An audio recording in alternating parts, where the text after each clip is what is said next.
But विजय ग्रोवर जी, आज एक घटना हुई है जिसको लेके उतनी चर्चा नहीं हुई, लेकिन हमारे ख्याल से उस पर चर्चा होनी चाहिए। नारायण राणे जो कैबिनेट मिनिस्टर हैं, उन्होंने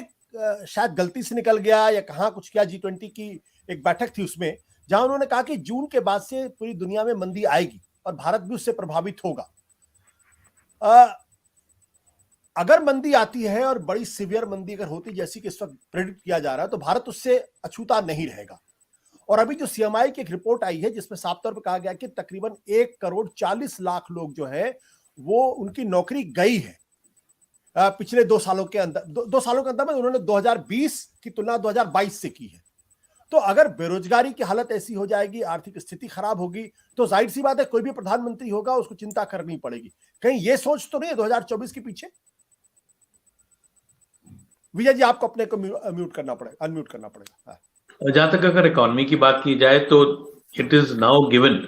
कि we are heading for a recession, और ये चीज सब मान रहे हैं कि सूनर और लेटर इसका असर जो है भारत पर भी पड़ने वाला है, क्योंकि जिस तरह के अनाउंसमेंट्स आए हैं इन्फोसिस में, भले जॉब कट्स की बात हो, अमेजोन में हो, फ्लिपकार्ट, तो ये सब चीजें जो कि सनराइज सेक्टर जो हमारा था, जहां पर कि इस तरह के जॉब कट्स की बात अब खुलेआम हो रही है, और किस तरह से कॉस्ट कटिंग की बात की जाए, तो ये बात तो साफ है कि नारायण राणे ने जो कहा वो जो प्रेडिक्शन होती आ रही है उसके संदर्भ में ही कहा, और 2024 से पहले शायद the world will be once again going something around 2008-9 में जो रिसेशन स्टार्ट हुआ था उस फेज में होगा, और यकीनन ये एक बहुत बड़ी चुनौती होगी 2024 के लिए। शायद नरेंद्र मोदी इस बात को फैक्टर कर रहे हैं, और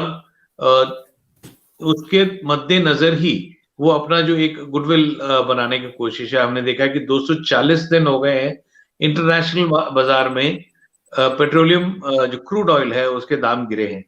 लेकिन भारत में हमें पिछले 240 दिनों में एक पैसे का भी रिलीफ नहीं मिला है, क्योंकि ये जो किटी बनती जा रही है, जो सरप्लस बनता जा रहा है, शायद ये आगे आने वाले दिनों के लिए सरकार जो 1,80,000 करोड़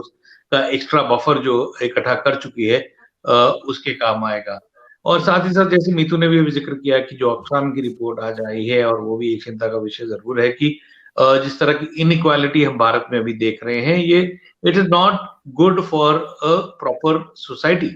क्योंकि जितनी इनइक्वालिटी बढ़ती है वहां पे लॉ एंड ऑर्डर और कम्युनल डिसहार्मनी और ये सब चीजें जो है बढ़ती हुई नजर आती हैं। लेकिन सरकार शायद इनको कैसे टैकल करेगी, उनके पास कुछ रणनीति जरूर होगी। लेकिन जहां तक इस कार्यकारिणी की बैठक की बात है और 400 दिन का टारगेट उन्होंने दिया है, मैं बैंगलोर में बैठा हूं, और बैंगलोर में तो पिछले अगले 70 दिन के अंदर यहाँ पर चुनाव की तैयारी है। और मैं गौर से एक बयान जो सुन रहा था, वह बसवराज बोम्मे ने जो स्टेट की रिपोर्ट दी कि अगला कर्नाटक के चुनाव में किस तरह का परफॉर्मेंस रहेगा, शायद उन्होंने बहुत बहादुरी दिखाई, मैं कहूंगा, किसी भी चीफ मिनिस्टर के लिए आके कहना कि 224 की विधानसभा में हम सिर्फ 106 सीटें जीत सकते हैं, which is lesser than the majority. उन्होंने 113 का आंकड़ा भी नहीं दिया, उन्होंने 106 का। तो शायद वे एक ग्राउंड रियलिटी जो है उन्होंने उसको हाईलाइट किया, कि क्यों किया ये शायद पर्सनल लेवल पे उनसे चर्चा हुई होगी कि उन्होंने एक पब्लिक स्टेटमेंट इस तरह से दिया कि मेजोरिटी नहीं बनेगी। और शरद जी ने जैसे कहा कि बीजेपी सरकार बना लेती है, तो शायद यहाँ पर भी उस तरह की कुछ रणनीति जरूर होगी कि सरकार बना ली जाएगी, जैसे कि 2018 में भी ऑपरेशन लोटस के जरिए 13 विधायक कांग्रेस और जेडीएस से तोड़ के किए गए थे। तो this is something which is the ground reality, की पॉलिटिकल आइडियोलॉजी को दूर रखते हुए बाय हुक और क्रुक मेजोरिटी मैन्युफैक्चर करना जो है वो शायद एक बहुत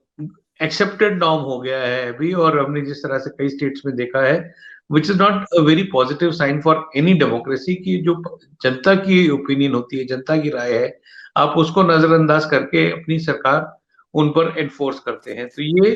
जरूर आज का मेरा चिंता का एक विषय था कि एक मुख्यमंत्री, सिटिंग चीफ मिनिस्टर, अगर जाकर पूरी कार्यकारिणी में ये बोलता है कि हम सिर्फ 106 सीटें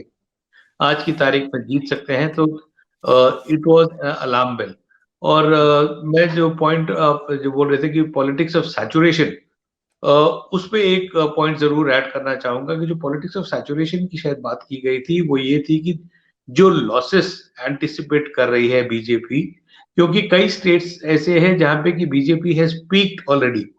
और उससे ज्यादा बेहतर परफॉर्मेंस, चाहे वो उत्तर प्रदेश हो, मध्य प्रदेश हो